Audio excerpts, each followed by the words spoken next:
Hello student, welcome to our YouTube channel achieve nursing classes. हम आपके लेके आए 60 डेज चैलेंज। अब की बार सीएचओ पास सीरीज हमारे यूट्यूब चैनल पे चल रही है, जिसकी आज 36 क्लास है।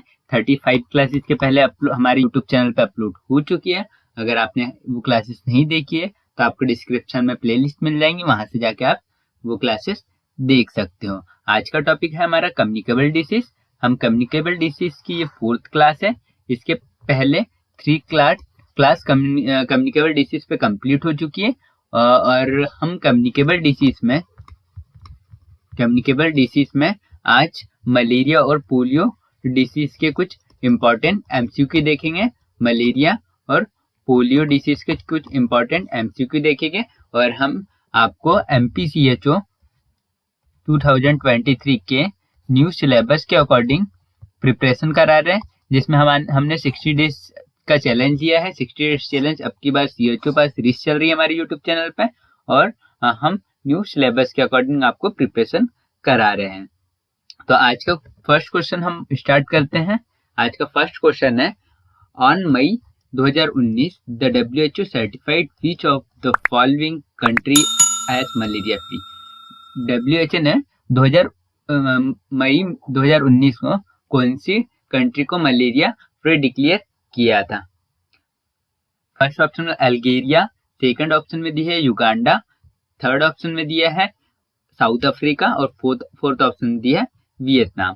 तो अभी मई 2019 की बात करें, अभी हम रिसेंटली बात करें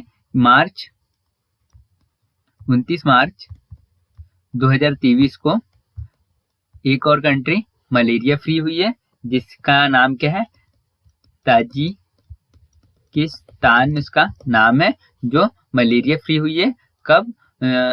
मई 29 मार्च 2023 को। एंड मई 2019 की बात करें तो मई 2019 में अल्जीरिया जो कंट्री थी वो मलेरिया फ्री हुई थी। तो ऑप्शन नंबर ए इसका राइट आंसर है। अल्जीरिया जो कंट्री है वो मलेरिया फ्री डिक्लेयर किया था। किसने? WHO ने, वर्ल्ड हेल्थ ऑर्गेनाइजेशन ने मलेरिया फ्री डिक्लेयर किया था। देन इसका नेक्स्ट क्वेश्चन है, the stage of malaria fever include. इसमें से सारे स्टेज मलेरिया फ्लेवर में इंक्लूड है, एक को छोड़कर। फर्स्ट ऑप्शन में दिया कोल्ड स्टेज, सेकंड ऑप्शन में दिया हॉट स्टेज, और थर्ड ऑप्शन में दिया फीवर स्टेट, और फोर्थ ऑप्शन में दिया स्वेटिंग स्टेज। तो मलेरिया फीवर में कौन कौन सी स्टेज होती है? तो फर्स्ट स्टेज होती है इसकी कोल्ड स्टेज। कोल्ड स्टेज इसमें क्या होता है? ठंड लगती है। फिर उसका सेकंड स्टेज होती है हॉट स्टेज। कैसी? हॉट स्टेज रहती है। हॉट स्टेज में क्या होता है? जो बॉडी का टेम्परेचर रहता है, टेम्परेचर वो कितना हो जाता है? वो 106 डिग्री फ़ारेनहाइट तक बढ़ जाता है। तो ये हॉट स्टेज कहलाती है। और फिर लास्ट स्टेज आती है इसकी स्वेटिंग स्टेज। स्वेटिंग तो थर्ड स्टेज में होता है। थर्ड स्टेज में क्या है? स्वेटिंग, पसीना आता है। तो ये 3 स्टेज इसमें मलेरिया फीवर में इंक्लूड है। एक कौन सी इंक्लूड नहीं है? फीवर स्टेज इंक्लूड नहीं है। तो ऑप्शन नंबर सी इसका राइट आंसर रहेगा। ऑप्शन नंबर सी इसका राइट आंसर है। देन इसका नेक्स्ट क्वेश्चन है, cerebral malaria is caused by. Cerebral malaria है वो किसके कारण होता है? तो फर्स्ट ऑप्शन है प्लाज्मोडियम वाइवेक्स, सेकंड ऑप्शन में दिया है प्लाज्मोडियम मलेरिया, थर्ड ऑप्शन में दिया है प्लाज्मोडियम ओवली, और फोर्थ ऑप्शन में दिया है प्लाज्मोडियम फैल्सीवेरम। तो प्लाज्मोडियम वाइवेक्स की बात करें तो ये क्या है? ये क्या है? Most common case reported in India. ये इंडिया में पाया जाता है ना?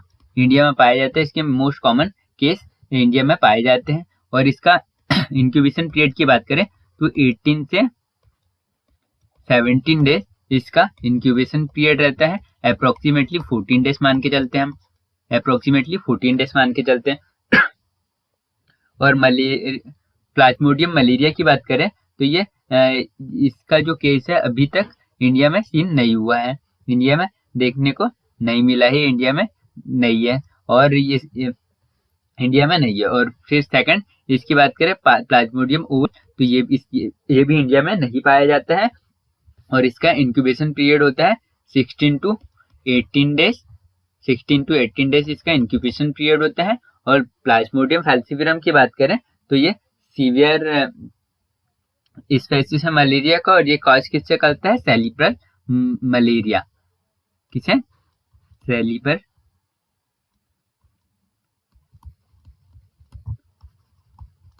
मलेरिया, है ना। और इसका इंक्यूबेशन पीरियड कितना होता है? 12 डेज। तो हमारा राइट आंसर क्या रहेगा? हमारा राइट आंसर रहेगा ऑप्शन नंबर डी, इसका राइट आंसर है। और सेरिब्रल जो मलेरिया है प्लाज्मोडियम फैल्सिफेरम पैरासाइट से होता है। किससे होता है? प्लाज्मोडियम फैल्सिफेरम पैराटाइटिस से ये मलेरिया होता है। देन इसका next question, Plasmodium vivax cause.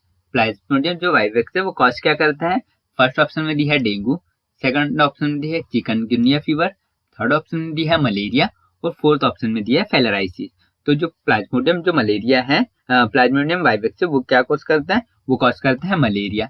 तो ऑप्शन नंबर सी इसका राइट आंसर है। क्या कॉज करता है? मलेरिया कॉज करता है। देन इसके बाद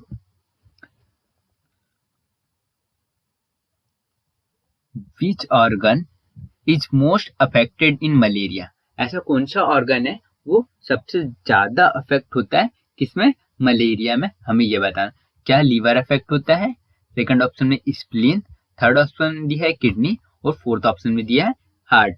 तो मलेरिया में क्या होता है? लीवर, कौन कौन से ऑर्गन अफेक्ट होते हैं? Liver and spleen. Liver and spleen both affected, दोनों अफेक्ट होते हैं किसमें? मलेरिया में। बट मोर सीरियसली कौन सा होता है? मोर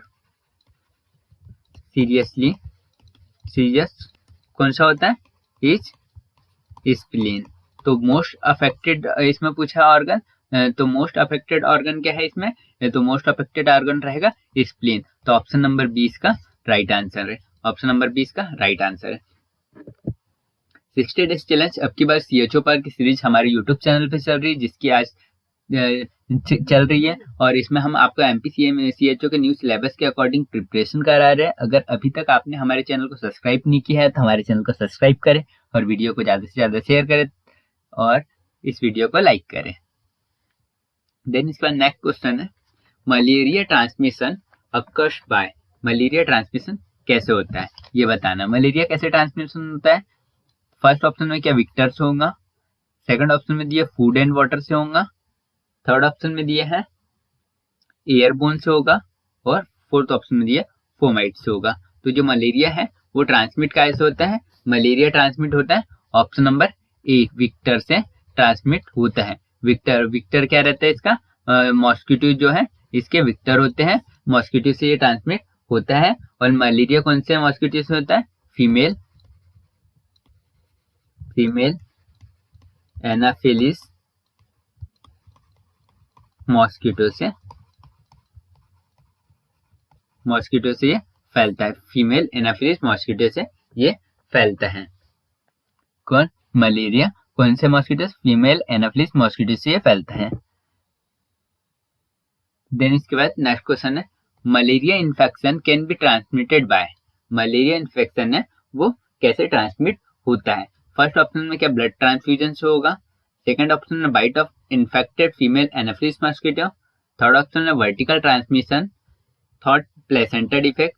तो क्या है? और लास्ट ऑप्शन में दिया ऑल ऑफ दीज। तो जो मलेरिया इन्फेक्शन है वो कैसे ट्रांसमिट होता है? वो ब्लड ट्रांसफ्यूजन से ट्रांसमिट हो सकता है, वो bite of female anopheles mosquito से भी ट्रांसमिट हो सकता है, और वो प्लेसेंटा के थ्रू भी ट्रांसमिट वर्टिकल ट्रांसमिशन भी हो सकता है। तो ऑप्शन नंबर डी इसका राइट आंसर रहेगा। ऑल ऑफ द अबव इसके ये सारे ऑप्शन सही है, तो ऑप्शन नंबर 20 का राइट आंसर रहेगा। मलेरिया सारे रूट से फैल सकता है ना। ब्लड ट्रांसफ्यूजन से भी, फीमेल एनाफिलिस मॉस्किटो से बाइट करने से भी, वर्टिकल ट्रांसमिशन से भी, तो ये सारे रूट से मलेरिया फैल सकता है। और हम मलेरिया से बचाने के लिए कुछ उपाय की बात करें तो फर्स्ट में क्या रहता है? मलेरिया से बचने के लिए क्या करना चाहिए? हमें क्या करना चाहिए? Early detection and complete treatment लेना चाहिए। क्या? Complete treatment. सेकंड हम क्या करेंगे? सेकंड हम करेंगे मॉस्किटो कंट्रोल मेजर्स फॉलो करेंगे। मॉस्किटो कंट्रोल मेजर्स, जैसे कि मच्छरदानी का यूज करेंगे, स्प्रे वगैरह करेंगे, ऐसे मेजर्स यूज करेंगे जिससे मलेरिया ना फैले। और थर्ड नंबर पे हम क्या करें? कम्युनिटी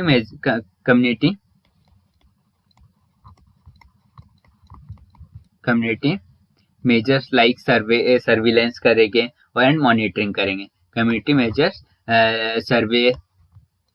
सर्विलेंस एंड मॉनिटरिंग करेंगे कि किसी इलाके में मलेरिया फैल तो नहीं रहा है। अगर किसी इलाके में मलेरिया फैल रहा है तो वहाँ स्प्रे करवाया जाए, मच्छरदानी दी जाए, मच्छरदानी जो रहती है वो प्रोवाइड कराया जाए, और मलेरिया किस कारण फैल रहा है उसे मॉनिटर किया जाए। तो ये ऐसे काम हम करेंगे।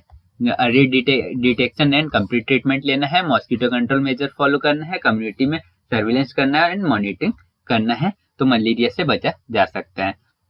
देन इसका नेक्स्ट क्वेश्चन देख लेते हैं, chain of spreading of malaria. Malaria कैसे स्प्रेडिंग होता है हमें ये बताना है। तो first option man to arthropod to man, third option में सेकंड ऑप्शन में mammal, bird and man, third option में दिया मेन, पिग एंड मैन, और फोर्थ ऑप्शन में बर्ड, एर्थ्रोपॉइड एंड मैन। तो इसका राइट आंसर है जो मलेरिया है वो कैसे ट्रांसमिट होता है?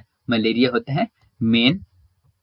ऑप्शन नंबर ए इसका राइट आंसर है, मेन, एर्थ्रोपोड और मैन। क्या है? ऑप्शन नंबर ए इसका राइट आंसर है, मेन, एर्थ्रोपोड एंड मैन इसका राइट आंसर है।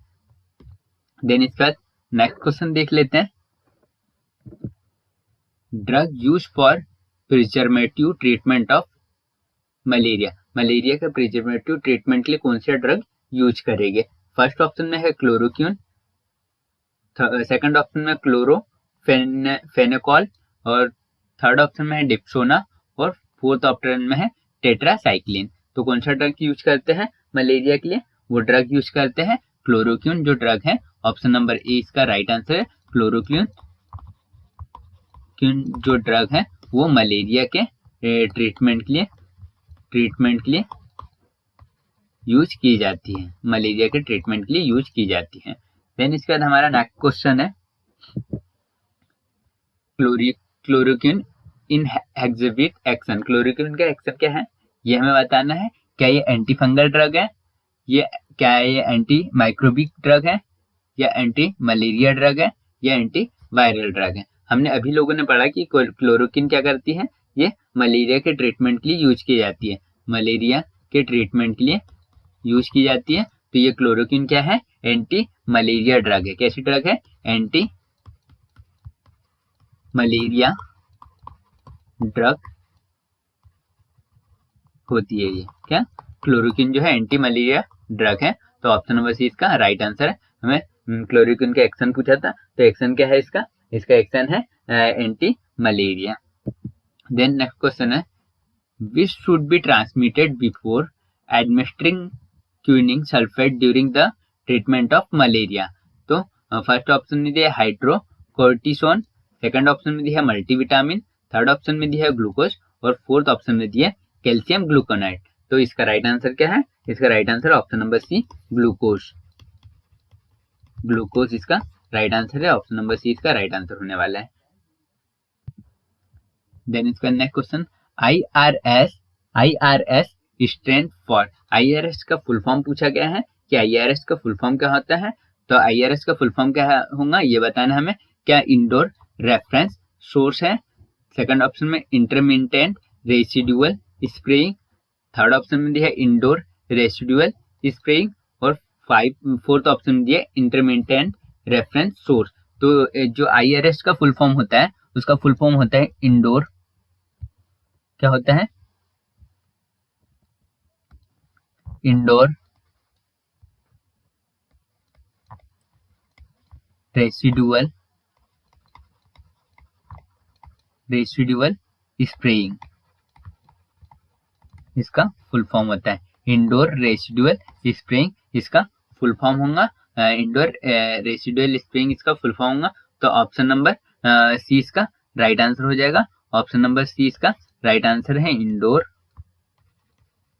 रेसिडुअल स्प्रेइंग इसका राइट आंसर होगा। जो हम इंडोर जो स्प्रे करते हैं इसे इंडोर रेसिडुअल स्प्रेइंग कहते हैं। देन इसका नेक्स्ट क्वेश्चन है, example of genetic disease except. ये सारे जेनेटिक डिसीज के एग्जाम्पल है एक को छोड़कर। फर्स्ट ऑप्शन में दिया गया है प्लग, सेकंड ऑप्शन में काला अजगर, थर्ड ऑप्शन में दिया है रेबिस और फोर्थ ऑप्शन में दिया है मलेरिया। तो जेनेटिक डिसीज क्या होती है? जेनेटिक डिसीज क्या होती है? जेनेटिक डिसीज की हम बात करें तो जेनेटिक जो डिसीज होती है, जेनेटिक जो डिसीज होती है वो क्या होती है? इन्फेक्टेड डिसीज होती है। कैसी डिसीज होती है? इन्फेक्टेड डिसीज होती है। डिसीज होती है जो ट्रांसमिट होती है, क्या होती है? ट्रांसमिट होती है अंडर नेचुरल कंडीशन में। अंडर नेचुरल कंडीशन में फ्रॉम किससे ट्रांसमिट होती है? From man animal to man. ये जेनेटिक डिसीज कहेंगे हमें। ऐसी डिसीज जो जेनेटिक डिसीज का मीन्स होता है वो इन्फेक्टेड डिसीज होती है, ट्रांसमिट होती है under natural condition from animal to male. तो जेनेटिक डिसीज के एग्जाम्पल है। तो एग्जाम्पल क्या है जेनेटिक डिसीज के? एग्जाम्पल की बात करें तो एग्जाम्पल में प्लग आ जाता है, काला अजगर आ जाएगा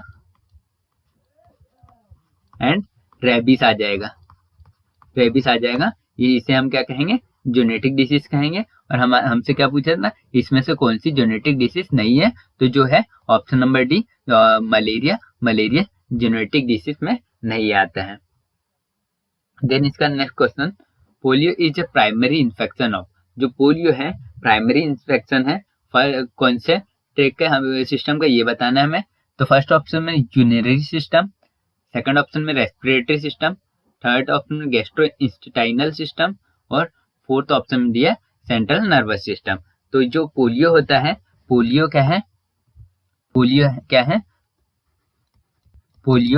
एन एक्यूट वायरल इन्फेक्शन है जो कॉज करता है क्या है? एक्यूट वायरल इन्फेक्शन है, वायरल इन्फेक्शन होता है। और ये किसके कारण होता है? कॉज कौन करता है?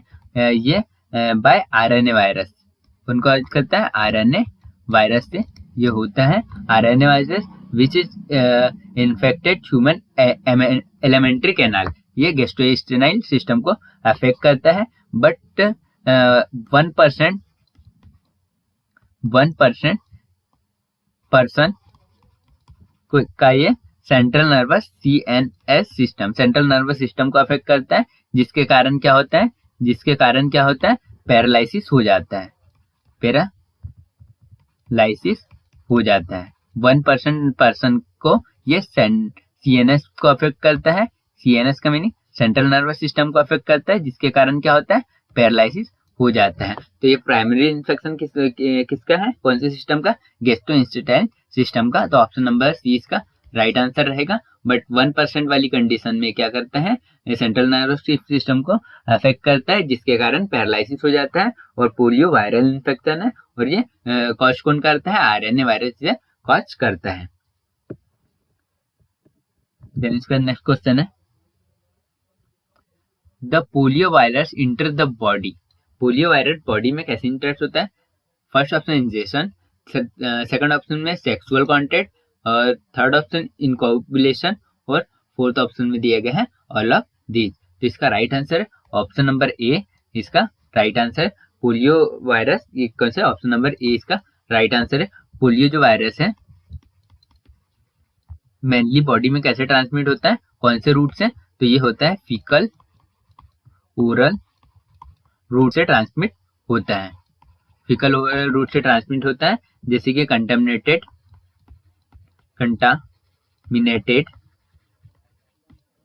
वाटर एंड फूड से, कंटामिनेटेड वाटर एंड फूड से ट्रांसमिट होता है। देन इसके बाद नेक्स्ट क्वेश्चन देख लें।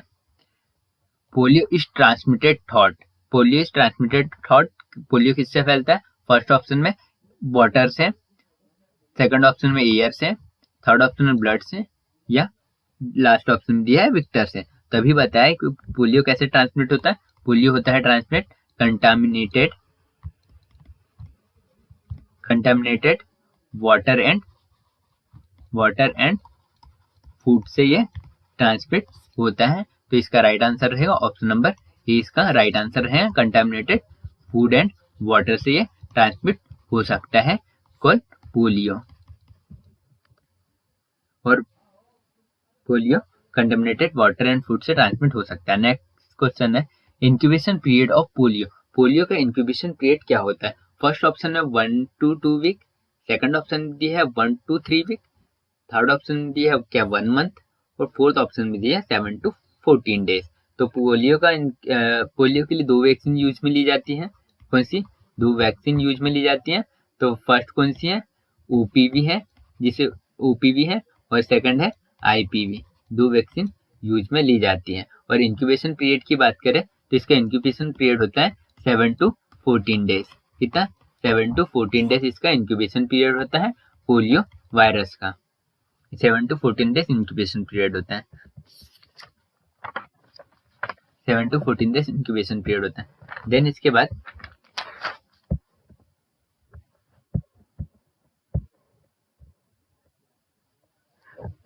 लास्ट केस इंडिया में कहाँ रिपोर्ट किया गया था पोलियो का? लास्ट केस पोलियो का कहाँ रिपोर्ट किया गया था इंडिया में? इंडिया में लास्ट केस कहाँ आया था पोलियो का? लास्ट केस इंडिया में आया था वेस्ट बंगाल। वेस्ट बंगाल में देखने को, वेस्ट बंगाल एंड गुजरात। गुजरात में पोलियो का लास्ट केस देखने को मिला था। और वो कब मिला था? 2011 को। कब? Last case West Bengal and Gujarat में आया था 2011 में। और डब्ल्यूएचओ ने इंडिया को पोलियो फ्री कब डिक्लेयर किया था? डब्ल्यूएचओ ने इंडिया को पोलियो फ्री कब डिक्लेयर किया था? पोलियो फ्री डिक्लेयर किया था 27 मार्च 2014 को डब्ल्यूएचओ ने पोलियो फ्री इंडिया को घोषित किया था। और जो वीवीएम होता है वीवीएम ये भी पोलियो के वैक्सीन से रिलेटेड होता है। वीवीएम का फुल फॉर्म क्या होता है? वैक्सीन वाइल मॉनिटर इसका फुल फॉर्म होता है। ये भी पोलियो वायरस से की वैक्सीन से ये संबंधित होता है वीवीएम। और पल्स पोलियो इम्यूनाइजेशन स्टार्ट कब हुआ था इसकी बात करें? पल्स पोलियो पोलियो का जो टीकाकरण है इम्यूनाइजेशन, वो कब स्टार्ट किया गया था? पल्स पोलियो इम्यूनाइजेशन वो स्टार्ट हुआ था 1995 में, 1995 में यूज किया था, स्टार्ट किया गया था। पल्स पोलियो इम्यूनाइजेशन स्टार्ट किया गया था 1995 में। और ओपीवी जो है ओरल पोलियो वैक्सीन, वो मोस्ट हीट सेंसिटिव वैक्सीन होती है। कैसी? मोस्ट हीट सेंसिटिव वैक्सीन होती है। मोस्ट हीट सेंसिटिव वैक्सीन होती है ओपीवी। हम एक बार देख लेते हैं। पोलियो के लिए वैक्सीन ओपीवी और आईपीवी यूज की जाती है। इसका इंक्यूबेशन पीरियड कितना होता है? 7 to 14 डेज इसका इंक्यूबेशन पीरियड होता है। और लास्ट केस इंडिया में कहाँ देखा गया था? वेस्ट बंगाल और गुजरात में लास्ट केस आया था। कब आया था? 2011 में आया था। और डब्ल्यूएचओ ने इंडिया को पोलियो फ्री कब डिक्लेयर किया था? 27 मार्च 2014 को पोलियो फ्री किया था। वीवीएम के फुल फॉर्म की बात करें तो उसका फुल फॉर्म होता है वैक्सीन वाइल मॉनिटर। और पल्स पोलियो इम्यूनाइजेशन कब स्टार्ट किया गया था? तो पल्स पोलियो इम्यूनाइजेशन 1995 में स्टार्ट किया गया था। और ओपीवी की बात करें तो ये मोस्ट हीट सेंसिटिव वैक्सीन होती है। कैसी? मोस्ट हीट सेंसिटिव वैक्सीन होती है। Most heat sensitive vaccine polio होती है। देन इसके बाद नेक्स्ट क्वेश्चन देख लें। ऑर्गेनिक कॉजिंग ऑफ कोलेरा, इसमें से बताना है कौन सा ऑर्गेनिज्म है जिसके कारण कोलेरा होता है। तो फर्स्ट ऑप्शन में दिया है एम कोलेराई, सेकंड ऑप्शन में ई कोलाई, थर्ड ऑप्शन में विप्रो कोलेराई और फोर्थ ऑप्शन में साल्मोनेला कोलेराई। तो किसके कारण होता है? ये होता है विप्रो कोलेरा। विप्रो कोलेरा के कारण कोलेरा इन्फेक्शन होता है। विप्रो कोलेरा इसका राइट आंसर है, ऑप्शन नंबर सी इसका राइट आंसर हो जाएगा।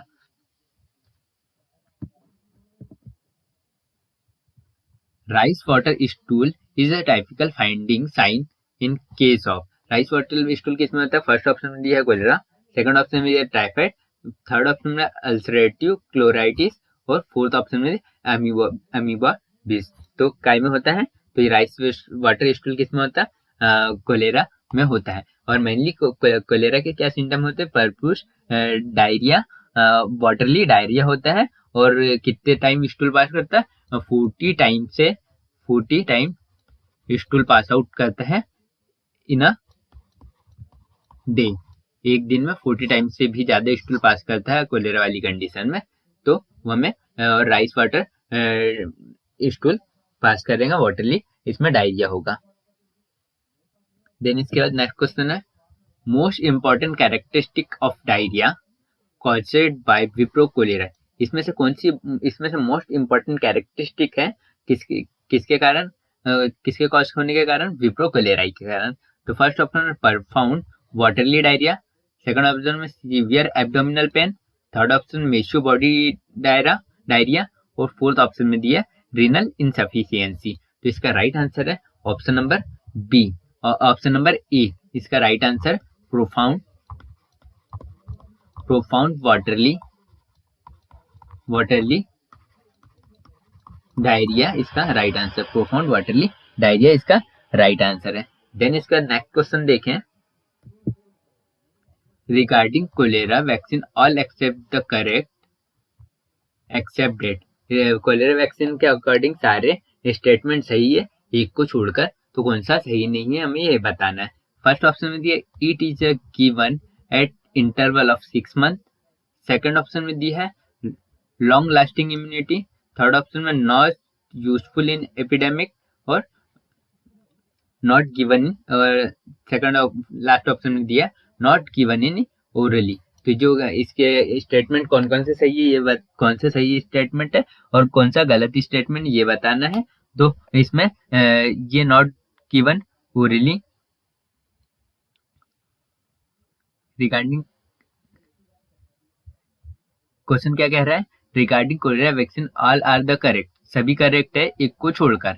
तो फर्स्ट ऑप्शन में दिया गया है, लास्ट ऑप्शन में देखें नॉट गिवन ओरली ये भी सही है, नॉट यूजफुल इन एपिडेमिक ये भी सही है, लॉन्ग लास्टिंग इम्यूनिटी ये भी सही है।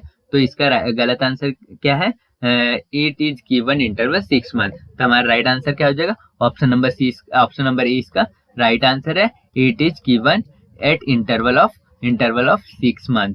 6 मंथ इसका राइट आंसर हो जाएगा, ऑप्शन नंबर ए। हमारे यूट्यूब चैनल पे सीरीज 60 डेज चैलेंज अब की बार CHO पार सीरीज चल रही है, जिसमें हम आपको MPCHO 2023 के न्यू सिलेबस के अकॉर्डिंग प्रिपरेशन करा रहे हैं। और आज का हमारा टॉपिक था कम्युनिकेबल डिसीज पे इसके पहले 3 क्लासेस हो चुकी हैं और आज ये कम्युनिकेबल डिसीज पे चौथी क्लास थी। और इसमें हमने आज मलेरिया और पोलियो और कोलेरा डिसीज के बारे में पढ़ा।